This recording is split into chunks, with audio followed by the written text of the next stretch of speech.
The Complete Works of William Shakespeare by William Shakespeare. Act 4. Scene 1.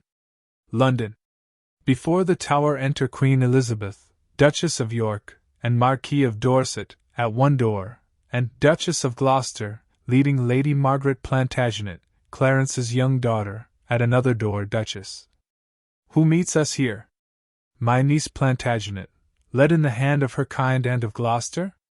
Now, for my life, she's wandering to the Tower, on pure heart's love, to greet the tender princes. Daughter, well met. And God give your graces both a happy and a joyful time of day. Queen Elizabeth. As much to you, good sister. Whither away? And no farther than the Tower, and, as I guess, upon the like devotion as yourselves, to gratulate the gentle princes there. Queen Elizabeth. Kind sister, thanks. We'll enter all together. Enter Brackenbury, and in good time. Here the lieutenant comes. Master Lieutenant, pray you, by your leave, how doth the prince, and my young son of York? Brackenbury. Right well, dear madam. By your patience, I may not suffer you to visit them. The king hath strictly charged the contrary. Queen Elizabeth. The king? Who's that? Brackenbury. I mean the Lord Protector. Queen Elizabeth. The Lord protect him from that kingly title. Hath he set bounds between their love and me? I am their mother. Who shall bar me from them? Duchess. I am their father's mother. I will see them. And therein I am in law, in love their mother. Then bring me to their sights. I'll bear thy blame, and take thy office from thee on my peril. Brackenbury. No, madam, no. I may not leave it so. I am bound by oath, and therefore pardon me. Exit. Enter Stanley. Stanley. Let me but meet you, ladies, 1 hour hence, and I'll salute your Grace of York as mother and reverend looker-on of 2 fair queens. To Anne, come, madam, you must straight to Westminster, there to be crowned Richard's royal queen. Queen Elizabeth. Ah, cut my lace asunder that my pent heart may have some scope to beat, or else I swoon with this dead-killing news. And despiteful tidings. O unpleasing news! Dorset. Be of good cheer, mother, how fares your grace? Queen Elizabeth. O Dorset, speak not to me, get thee gone. Death and destruction dogs thee at thy heels. Thy mother's name is ominous to children. If thou wilt outstrip death, go cross the seas, and live with Richmond, from the reach of hell. Go, hie thee from this slaughter-house, lest thou increase the number of the dead, and make me die the thrall of Margaret's curse, nor mother, wife, nor England's counted queen. Stanley. Full of wise care is this your counsel, madam. Take all the swift advantage of the hours. You shall have letters from me to my son in your behalf, to meet you on the way. Be not ta'en tardy by unwise delay. Duchess. O ill-dispersing wind of misery! O my accursed womb, the bed of death! A cockatrice hast thou hatched to the world, whose unavoided eye is murderous. Stanley. Come, madam, come, I in all haste was sent. And I with all unwillingness will go. Oh, would to God that the inclusive verge of golden metal that must round my brow were red-hot steel, to sear me to the brains. Anointed let me be with deadly venom, and die ere men can say God save the Queen. Queen Elizabeth. Go, go, poor soul, I envy not thy glory. To feed my humor, wish thyself no harm. And no, why? When he that is my husband now came to me, as I followed Henry's course, when scarce the blood was well washed from his hands which issued from my other angel husband, and that dear saint which then I weeping followed, oh, when, I say, I looked on Richard's face, this was my wish, be thou, quoth I, accursed for making me, so young, so old a widow, and when thou wedd'st, let sorrow haunt thy bed, and be thy wife, if any be so mad. More miserable by the life of thee than thou hast made me by my dear lord's death. Lo, ere I can repeat this curse again, within so small a time, my woman's heart grossly grew captive to his honey words and proved the subject of mine own soul's curse, which hitherto hath held my eyes from rest. For never yet 1 hour in his bed did I enjoy the golden dew of sleep, but with his timorous dreams was still awacked. Besides, he hates me for my father Warwick, and will, no doubt, shortly be rid of me. Queen Elizabeth. Poor heart, adieu!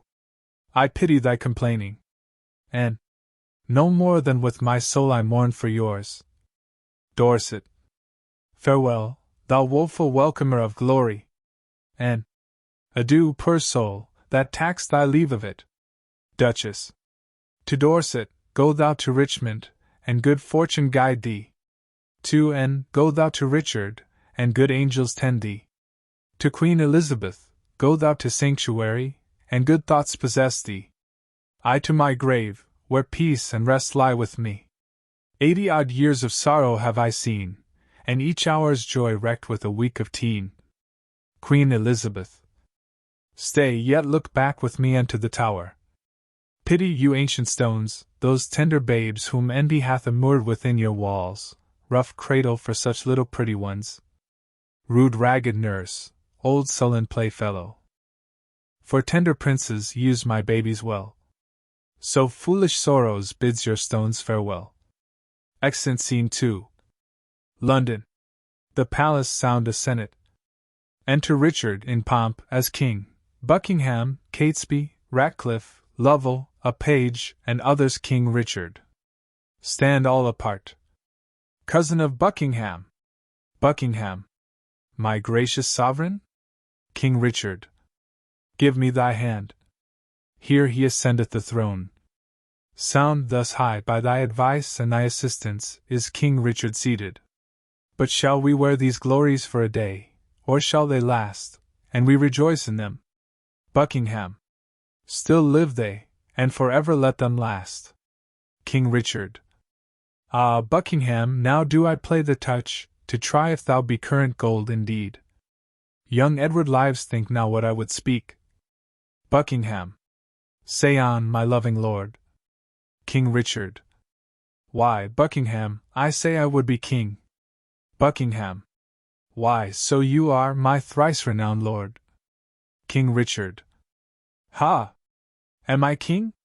'Tis so, but Edward lives. Buckingham. True, noble prince. King Richard. O bitter consequence, that Edward still should live. True, noble prince. Cousin, thou wast not wont to be so dull. Shall I be plain? I wish the bastard's dead, and I would have it suddenly performed. What say'st thou now? Speak suddenly, be brief. Buckingham. Your grace may do your pleasure. King Richard. Tut, tut, thou art all ice, thy kindness freezes. Say, have I thy consent that they shall die? Buckingham. Give me some little breath, some pause, dear lord, before I positively speak in this. I will resolve you herein presently. Exit Catesby. Aside to another, the king is angry, see, he gnaws his lip. King Richard. I will converse with iron-witted fools, descends from the throne, and unrespective boys, none are for me that look into me with considerate eyes. High-reaching Buckingham grows circumspect. Boy. Page. My lord? King Richard. Know'st thou not any whom corrupting gold will tempt unto a close exploit of death? Page. I know a discontented gentleman whose humble means match not his haughty spirit. Gold were as good as 20 orders, and will, no doubt, tempt him to anything. King Richard. What is his name? Page. His name, my lord, is Tyrrell. King Richard. I partly know the man. Go, call him hither, boy. Exit Page. The deep revolving witty Buckingham no more shall be the neighbour to my counsels.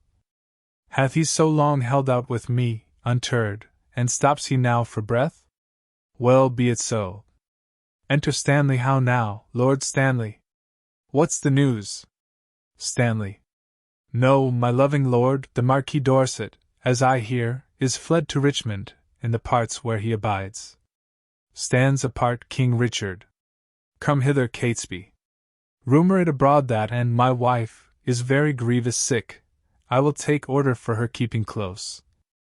Inquire me out some mean poor gentleman, whom I will marry straight to Clarence' daughter. The boy is foolish, and I fear not him. Look how thou dream'st. I say again, give out that my queen is sick and like to die. About it, for it stands me much upon to stop all hopes whose growth may damage me. Exit Catesby, I must be married to my brother's daughter, or else my kingdom stands on brittle glass. Murder her brothers, and then marry her. Uncertain way of gain. But I am in so far in blood that sin will pluck on sin. Ter falling pity dwells not in this eye. Re-enter page. With Tyrrell is thy name, Tyrrell? Tyrrell. James Tyrrell, and your most obedient subject. King Richard. Art thou indeed? Tyrrell. Prove me, my gracious lord. King Richard. Darst thou resolve to kill a friend of mine? Tyrrell. Please you, but I had rather kill 2 enemies. King Richard. Why, then thou hast it. 2 deep enemies, foes to my rest, and my sweet sleep's disturbers, are they that I would have thee deal upon. Tyrrell, I mean those bastards in the Tower. Tyrrell. Let me have open means to come to them, and soon I'll rid you from the fear of them. King Richard. Thou sing'st sweet music.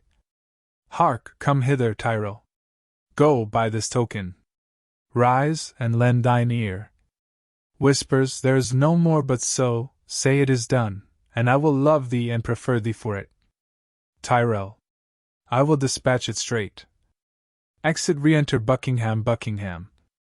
My lord, I have considered in my mind the late request that you did sound me in. King Richard. Well, let that rest. Dorset is fled to Richmond. Buckingham. I hear the news, my lord. King Richard. Stanley, he is your wife's son, well, look unto it. Buckingham. My lord, I claim the gift, my due by promise, for which your honor and your faith is pawned. Earldom of Hereford and the movables which you have promised I shall possess. King Richard. Stanley, look to your wife. If she convey letters to Richmond, you shall answer it. Buckingham. What says your highness to my just request? King Richard. I do remember me. Henry VI did prophesy that Richmond should be king, when Richmond was a little peevish boy. A king, perhaps Buckingham. My lord King Richard. How chanced the prophet could not at that time have told me, I being by, that I should key. Allel him? Buckingham. My lord, your promise for the earldom. King Richard. Richmond. When last I was at Exeter, the mayor in courtesy showed me the castle and called it Ridgemount, at which name I started, because a bard of Ireland told me once I should not live long after I saw Richmond. Buckingham. My lord King Richard. Aye, what's o'clock? Buckingham. I am thus bold to put your grace in mind of what you promised me. King Richard. Well, but o'clock? Buckingham. Upon the stroke of 10. King Richard. Well, let it strike. Buckingham. Why let it strike? King Richard. Because that like a jack thou keep'st the stroke betwixt thy begging and my meditation. I am not in the giving vein today. Buckingham. May it please you to resolve me in my suit. King Richard.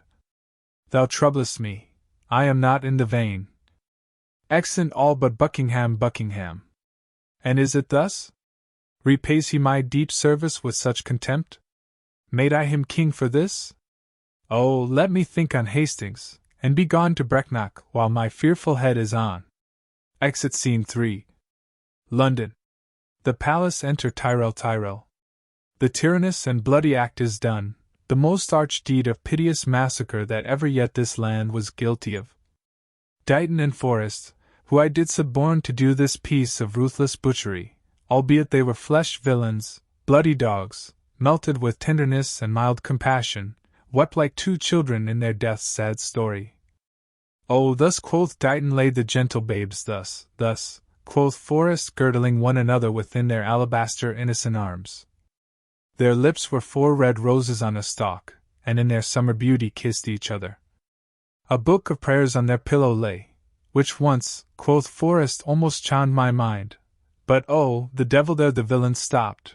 When Dighton thus told on, we smothered the most replenished sweet work of nature that from the prime creation ere she framed. Hence both were gone with conscience and remorse they could not speak, and so I left them both, to bear this tidings to the bloody king. Enter King Richard, and here he comes. All health, my sovereign lord. King Richard. Kind Tyrrell, am I happy in thy news? Tyrrell. If to have done the thing you gave in charge beget your happiness, be happy then, for it is done. King Richard. But didst thou see them dead? Tyrrell. I did, my lord. King Richard. And buried, gentle Tyrrell? Tyrrell. The chaplain of the Tower hath buried them, but where, to say the truth, I do not know. King Richard. Come to me, Tyrrell, soon at after supper, when thou shalt tell the process of their death. Meantime, but think how I may do thee good and be inheritor of thy desire. Farewell till then. Tyrrell. I humbly take my leave. Exit King Richard. The son of Clarence have I penned up close, his daughter meanly have I matched in marriage. The sons of Edward sleep in Abraham's bosom, and my wife hath bid this world good night. Now, for I know the Briton Richmond aims at young Elizabeth, my brother's daughter, and by that not looks proudly on the crown, to her go I, a jolly thriving wooer. Enter Ratcliffe. My lord! King Richard. Good or bad news, that thou comest in so bluntly? Ratcliffe. Bad news, my lord. Morton is fled to Richmond, and Buckingham, backed with the hardy Welshmen, is in the field, and still his power increaseth. King Richard. Ely with Richmond troubles me more near than Buckingham, and his rash levied strength. Come, I have learned that fearful commenting is leaden servitor to dull delay. Delay leads impotent and snail-pocked beggary. Then fiery expedition be my wing, Jove's Mercury, and herald for a king. Go, muster men. My counsel is my shield. We must be brief when traitors brave the field. Exeunt Scene 4. London. Before the palace enter old Queen Margaret. So now prosperity begins to mellow and drop into the rotten mouth of death. Here in these confines slyly have I lurked to watch the waning of mine enemies. A dire induction am I witness to, and will to France, hoping the consequence will prove as bitter, black, and tragical. Withdraw thee, wretched Margaret. Who comes here? Retires, enter Queen Elizabeth, and the Duchess of York. Queen Elizabeth. Ah, my poor princes! Ah, my tender babes! My unblown flowers, new appearing sweets! If yet your gentle souls fly in the air and be not fixed in doom perpetual, hover about me with your airy wings and hear your mother's lamentation. Queen Margaret. Hover about her, say that right for right hath dimmed your infant morn to aged night. Duchess. So many miseries have crassed my voice that my woe-wearied tongue is still and mute. Edward Plantagenet, why art thou dead? Queen Margaret. Plantagenet doth quit Plantagenet, Edward for Edward pays a dying debt. Queen Elizabeth. Wilt thou, O God, fly from such gentle lambs and throw them in the entrails of the wolf? When didst thou sleep when such a deed was done?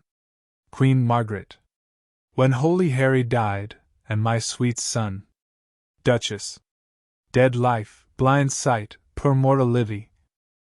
In ghost, woe seen, world shame, graves due by life usurped, brief abstract and record of tedious days, rest thy unrest on England's lawful earth, sitting down, unlawfully made drunk with innocent blood. Queen Elizabeth.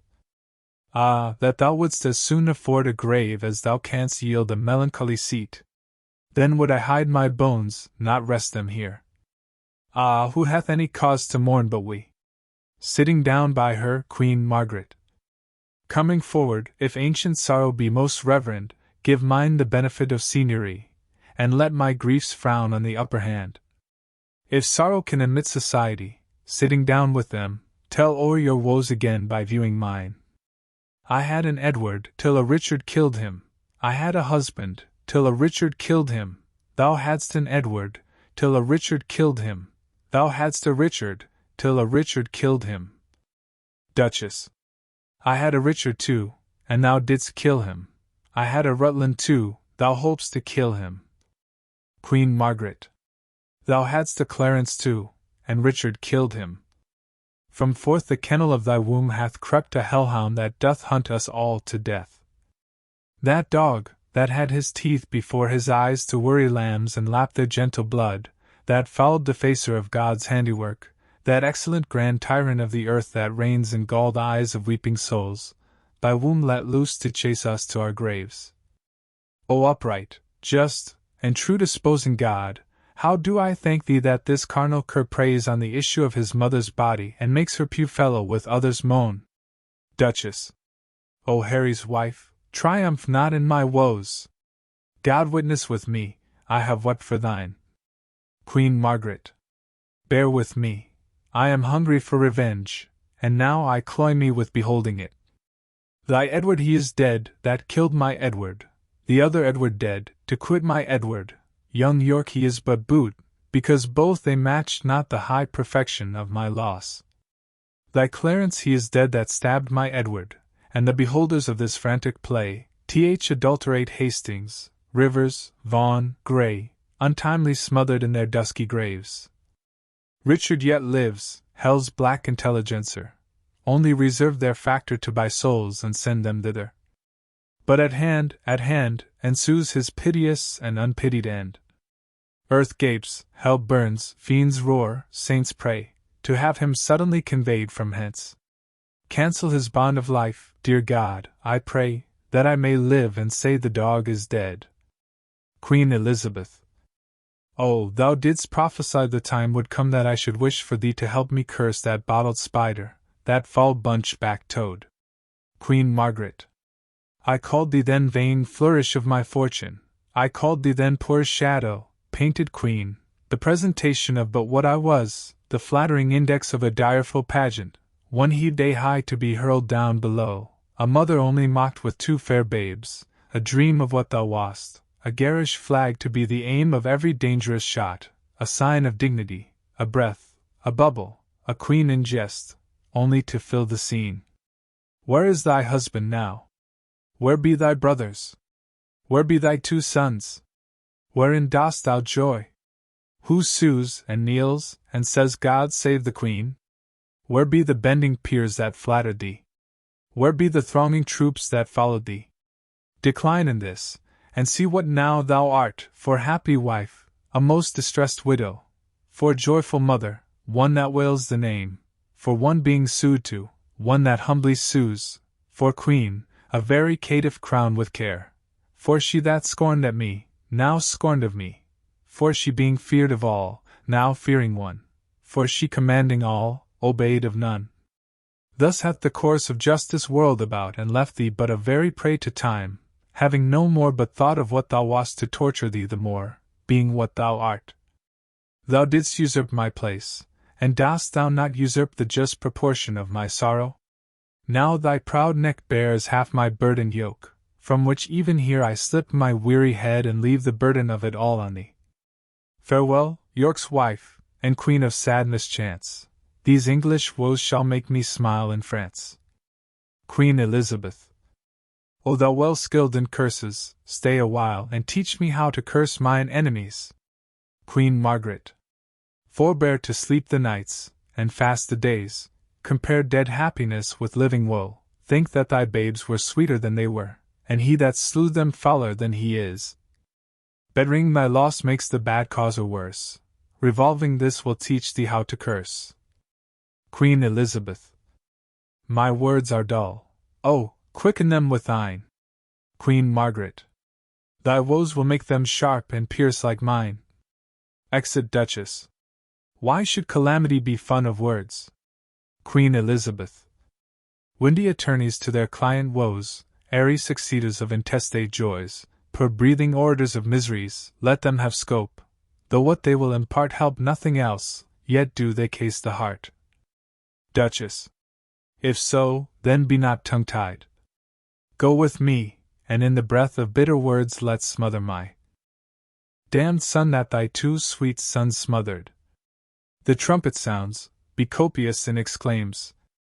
Enter King Richard and his train, marching with drums and trumpets. King Richard. Who intercepts me in my expedition? Duchess. Oh, she that might have intercepted thee, by strangling thee in her accursed womb, from all the slaughters, wretch, that thou hast done. Queen Elizabeth. Hidest thou that forehead with the golden crown where it should be branded, if that right were right, the slaughter of the prince that out that crown, and the dire death of my poor sons and brothers? Tell me, thou villain slave, where are my children? Duchess. Thou toad, where is thy brother Clarence? And little Ned Plantagenet, his son? Queen Elizabeth. Where is the gentle Rivers Vaughan Grey? Duchess. Where is kind Hastings? King Richard. A flourish, trumpets. Strike alarum, drums. Let not the heavens hear these telltale women rail on the Lord's anointed. Strike, I say. Flourish. Alarums, either be patient and entreat me fair, or with the clamorous report of war thus will I drown your exclamations. Duchess. Art thou my son? King Richard. I thank God, my father, and yourself. Duchess. Then patiently hear my impatience. King Richard. Madam, I have a touch of your condition that cannot brook the accent of reproof. Duchess. Oh, let me speak. King Richard. Do then, but I'll not hear. Duchess. I will be mild and gentle in my words. King Richard. And brief, good mother, for I am in haste. Duchess. Art thou so hasty? I have stayed for thee, God knows, in torment and in agony. King Richard. And came I not at last to comfort you? Duchess. No, by the holy rood, thou know'st it well, thou camest on earth to make the earth my hell. A grievous burden was thy birth to me, tetchy and wayward was thy infancy, thy school days frightful, desperate, wild, and furious, thy prime of manhood daring, bold, and venturous, thy age confirmed, proud, subtle, sly, and bloody, more mild, but yet more harmful kind in hatred. What comfortable hour canst thou name that ever gracked me with thy company? King Richard. Faith, none but Humphrey hour, that called your grace to breakfast once forth of my company. If I be so disgracious in your eye, let me march on and not offend you, madam. Strike up the drum. Duchess. I prithee hear me speak. King Richard. You speak too bitterly. Duchess. Hear me a word, for I shall never speak to thee again. King Richard. So. Duchess. Either thou wilt die by God's just ordinance ere from this war thou turn a conqueror, or I with grief and extreme age shall perish and never more behold thy face again. Therefore take with thee my most grievous curse, which in the day of battle tire thee more than all the complete armor that thou wearest. My prayers on the adverse party fight, and there the little souls of Edward's children whisper the spirits of thine enemies, and promise them success and victory. Bloody thou art, bloody will be thy end. Shame serves thy life and doth thy death attend. Exit Queen Elizabeth. Though far more cause, yet much less spirit to curse abides in me, I say amen to her. King Richard. Stay, madam, I must talk a word with you. Queen Elizabeth. I have no most sons of the royal blood for thee to slaughter. For my daughters, Richard, they shall be praying nuns, not weeping queens, and therefore level not to hit their lives. King Richard. You have a daughter called Elizabeth. Virtuous and fair, royal and gracious. Queen Elizabeth. And must she die for this? Oh, let her live, and I'll corrupt her manners, stain her beauty, slander myself as false to Edward's bed, throw over her the veil of infamy, so she may live unscarred of bleeding slaughter. I will confess she was not Edward's daughter. King Richard. Wrong not her birth, she is a royal princess. Queen Elizabeth. To save her life I'll say she is not so. King Richard. Her life is safest only in her birth. Queen Elizabeth. And only in that safety died her brothers. King Richard. Lo, at their birth good stars were opposite. Queen Elizabeth. No, to their lives ill friends were contrary. King Richard. All unavoided is the doom of destiny. Queen Elizabeth. True, when avoided grace makes destiny. My babes were destined to a fairer death, if grace had blessed thee with a fairer life. King Richard. You speak as if that I had slain my cousins. Queen Elizabeth.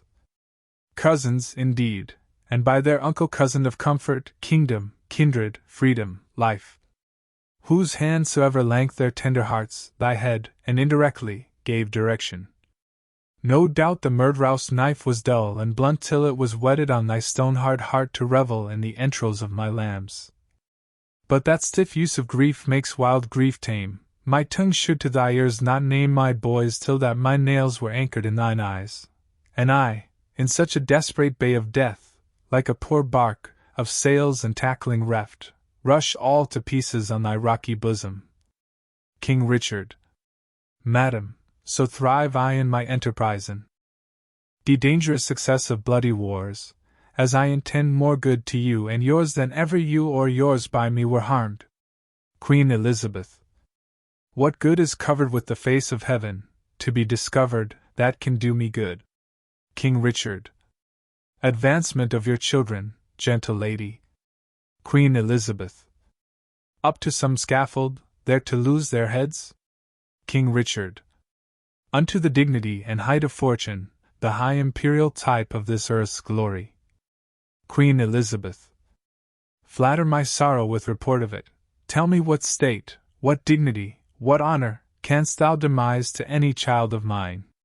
King Richard. Even all I have I, and myself and all will I withal endow a child of thine. So in the lethe of thy angry soul thou drown the sad remembrance of those wrongs which thou supposest I have done to thee. Queen Elizabeth. Be brief, lest that the process of thy kindness last longer telling than thy kindness date. King Richard. Then know, that from my soul I love thy daughter. Queen Elizabeth. My daughter's mother thinks it with her soul. King Richard. What do you think?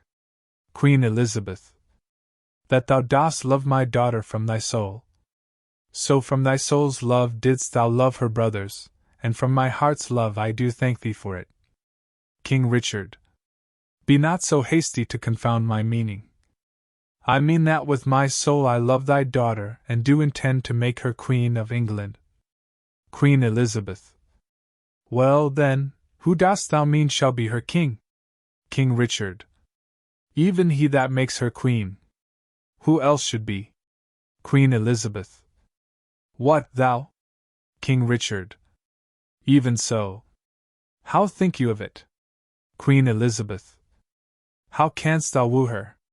King Richard. That would I learn of you, as one being best acquainted with her humor. Queen Elizabeth. And wilt thou learn of me? King Richard. Madam, with all my heart. Queen Elizabeth. Send to her by the man that slew her brothers, a pair of bleeding hearts, thereon engrave Edward and York. Then haply will she weep, therefore present to her as sometimes Margaret did to thy father, steeped in Rutland's blood a handkerchief, which, say to her, did drain the purple sap from her sweet brother's body, and bid her wipe her weeping eyes withal.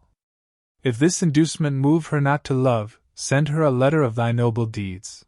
Tell her thou madst away her uncle Clarence, her uncle Rivers, aye, and for her sake madst quick conveyance with her good aunt Anne. King Richard. You mock me, madam, this is not the way to win your daughter. Queen Elizabeth.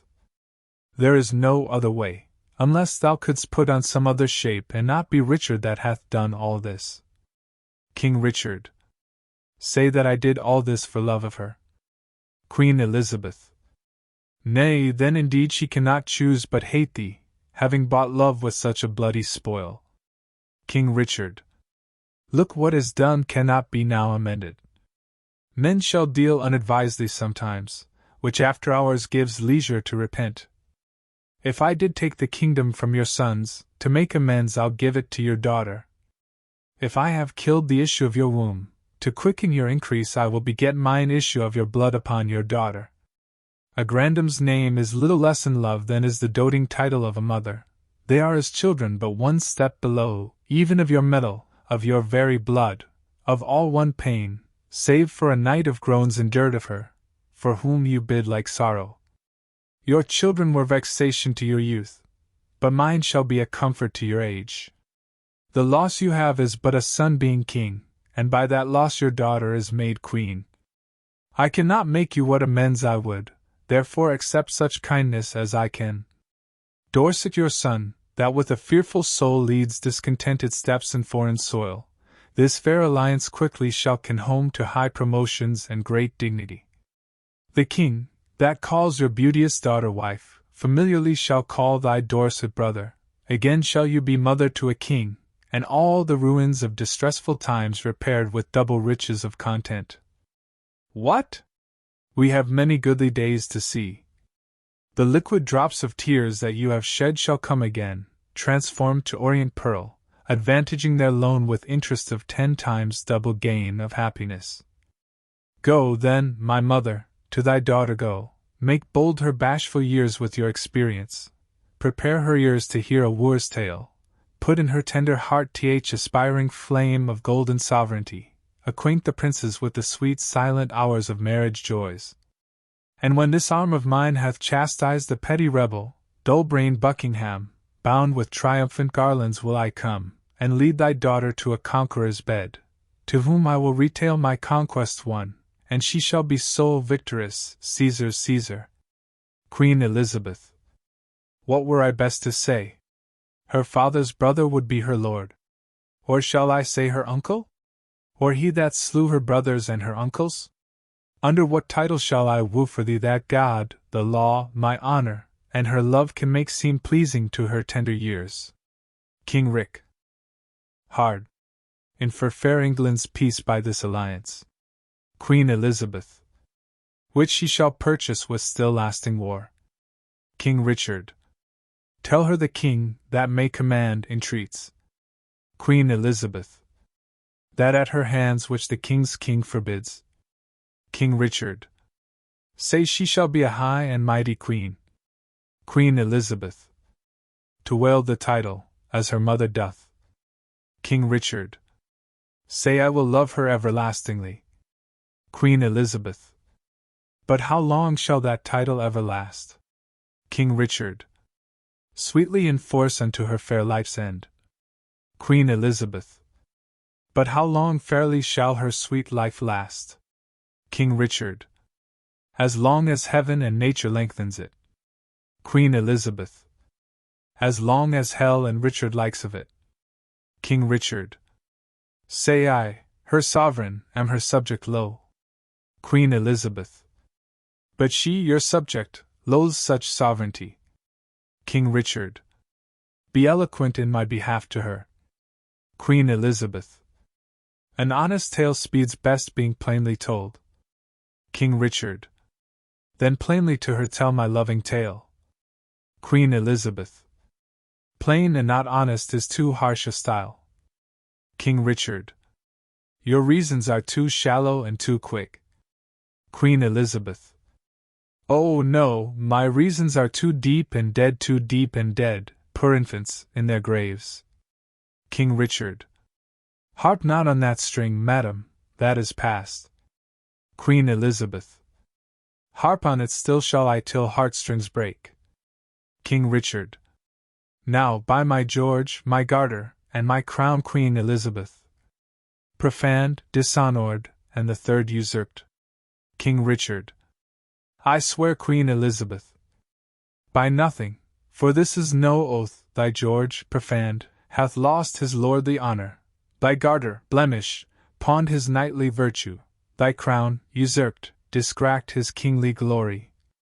If something thou wouldst swear to be believed, swear then by something that thou hast not wrong. King Richard. Then by myself, Queen Elizabeth. Thyself is self missest. King Richard.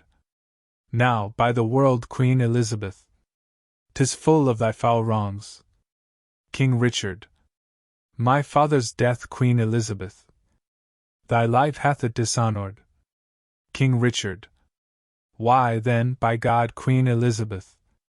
God's wrong is most of all. If thou didst fear to break an oath with him, the unity the king my husband made thou hadst not broken, nor my brothers died.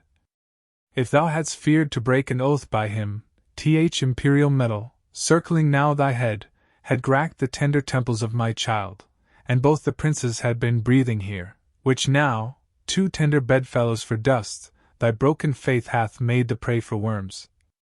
What canst thou swear by now? King Richard. The time to come. Queen Elizabeth.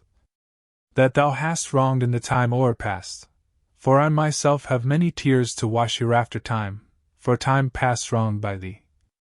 The children live whose fathers thou hast slaughtered, ungoverned youth, to wail it in their age. The parents live whose children thou hast butchered, old barren plants, to wail it with their age. Swear not by time to come, for that thou hast missest ere us, by time's illust o'erpast. King Richard.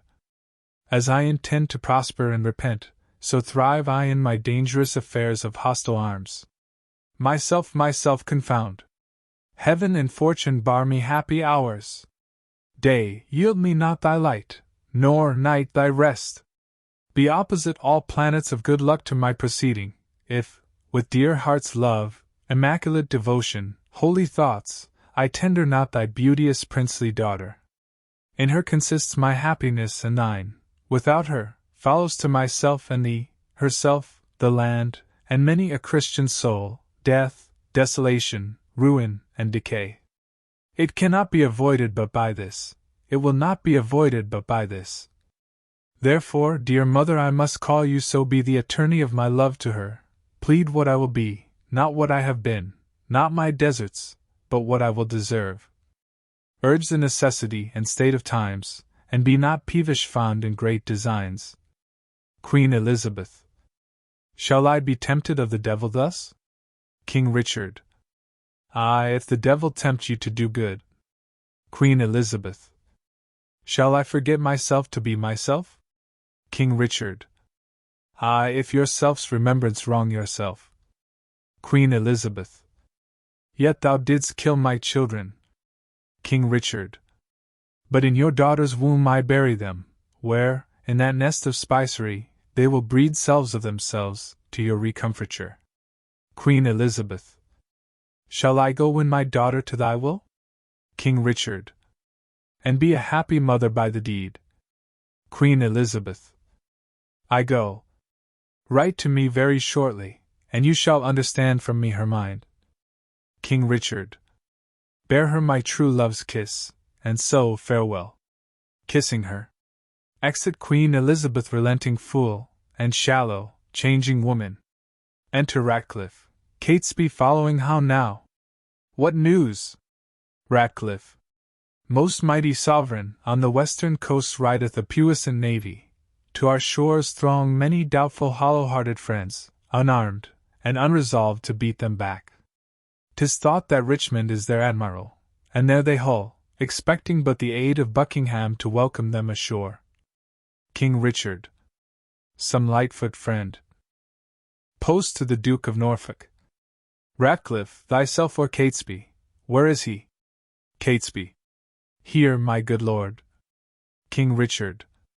Catesby, fly to the Duke. Catesby.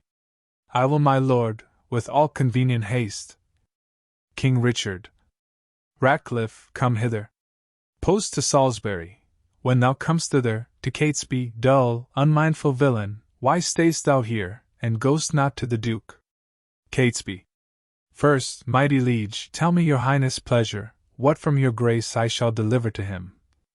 King Richard. Oh, true, good Catesby.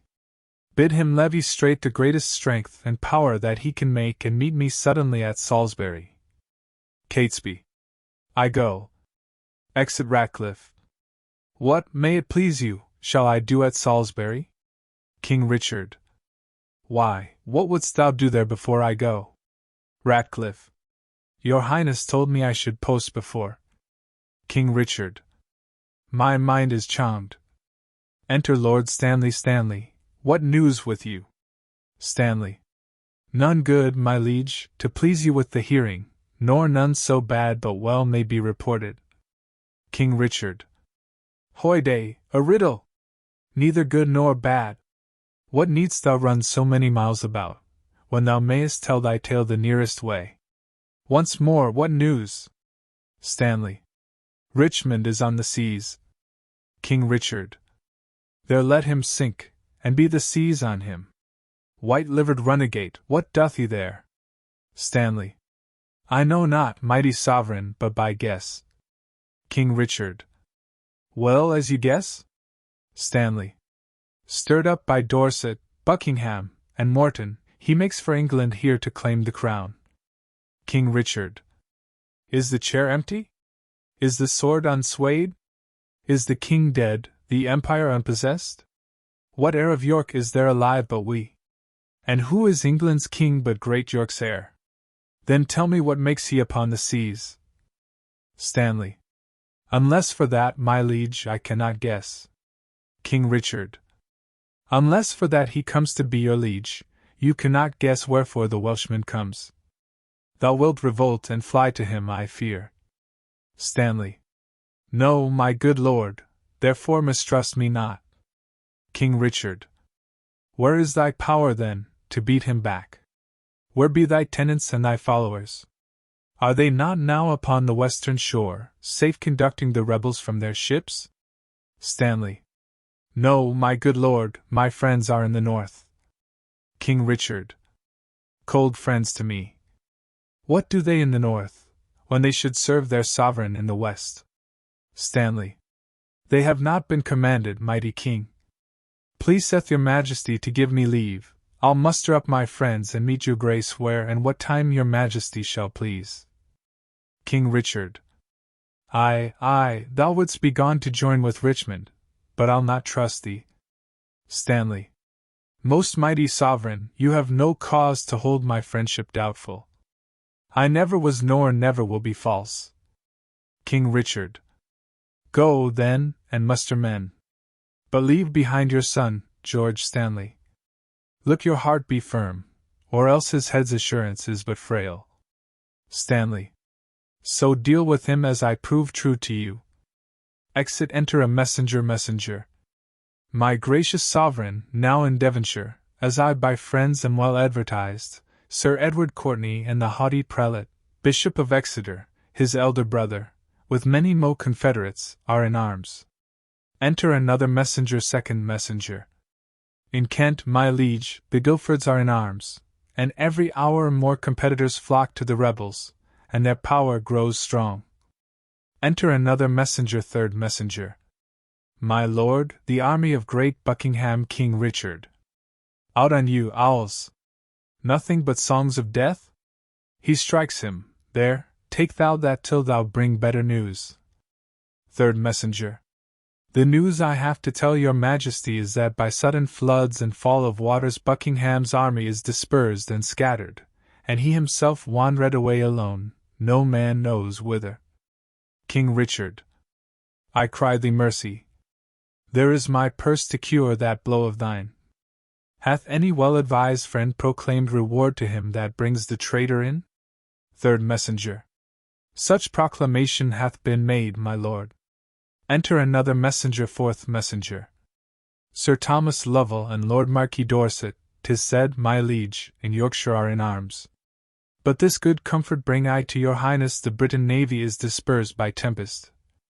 Richmond and Dorsetshire send out a boat unto the shore, to ask those on the banks if they were his assistants, yea or no, who answered him they came from Buckingham upon his party. He, mistrusting them, hoised sail, and made his course again for Britain. King Richard. March on, since we are up in arms, if not to fight with foreign enemies, yet to beat down these rebels here at home. Re-enter Catesby. My liege, the Duke of Buckingham is taken, that is the best news. That the Earl of Richmond is with a mighty power landed at Milford is colder tidings, yet they must be told. King Richard. Away towards Salisbury. While we reason here a royal battle might be won and lost. Some one take order Buckingham be brought to Salisbury, the rest march on with me. Flourish. Exit Scene 5. Lord Derby's house ent. Stanley and Sir Christopher Eswick Stanley. Sir Christopher, tell Richmond this from me, that in the sty of the most deadly boar my son George Stanley is franked up in hold. If I revolt, off goes young George's head, the fear of that holds off my present aid. So, get thee gone, commend me to thy lord. Withal say that the Queen hath heartily consented he should espouse Elizabeth her daughter. But tell me, where is princely Richmond now? Christopher. At Pembroke, or at Harford West in Wales. Stanley. What men of name resort to him? Christopher. Sir Walter Herbert, a renowned soldier, Sir Gilbert Talbot, Sir William Stanley, Oxford, Redout Pembroke, Sir James Blunt, and Rice ap Thomas, with a valiant crew, and many other of great name and worth, and towards London do they bend their power, if by the way they be not fought withal. Stanley. Well, hie thee to thy lord, I kiss his hand, my letter will resolve him of my mind. Farewell. Exeunt.